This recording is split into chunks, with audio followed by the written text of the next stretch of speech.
আসসালামু আলাইকুম। এই মোবাইলটির প্রবলেম হচ্ছে আপনার যে টাচ অটোমেটিকলি কাজ করে। আপনারা স্ক্রিনে দেখতে পাচ্ছেন যে টাচটি আমি কাজ করার চেষ্টা করতেছি, কিন্তু আসলে আমি যেভাবে কাজ করতেছি সেভাবে কাজ করতেছে না। সে নিজে একাই মোবাইলটি অটোমেটিকলি কাজ করতেছে। আপনি আমার হাতে দেখতে পাচ্ছেন যে রেডমি ব্র্যান্ডের একটি ফোন।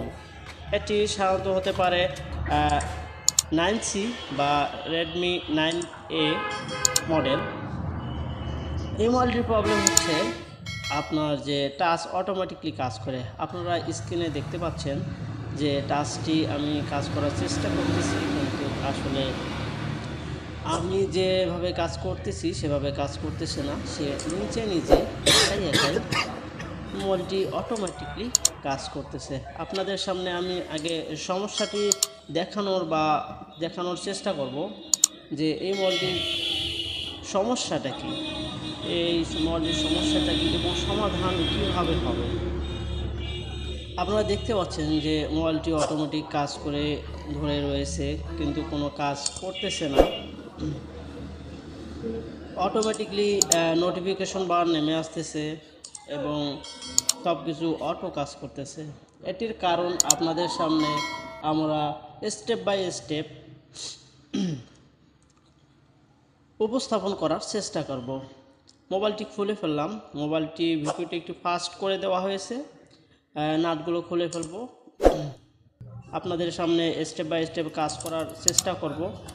আপনারা আশা করি সম্পূর্ণ ভিডিওটি দেখবেন। এখানে দেখেন যে আপনাদের ডিসপ্লে যে কানেক্টর রয়েছে, ডিসপ্লে কানেক্টরের মধ্যে টাচ কানেক্টর রয়েছে, টাচ কানেকশন রয়েছে। যে টাচের যে কানেকশনগুলো রয়েছে এই ডিসপ্লের এমন দিয়েই টাচ কানেকশন চলে গেছে। আমরা এখন এই টাচ কানেকশনগুলো মেপে দেখব যে আসলে এই টাচ কানেক্টরের যে কানেকশনগুলো রয়েছে সমস্যা এই কানেকশনের নাকি অন্য কিছু।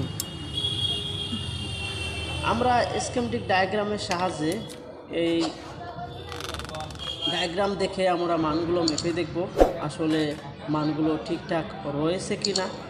যদি মানগুলো সব ঠিকঠাক থাকে তাহলে আমরা নেক্সট স্টেপে চলে যাব। নেক্সট স্টেপে কাজ করব যে নেক্সট স্টেপে কি সমস্যা।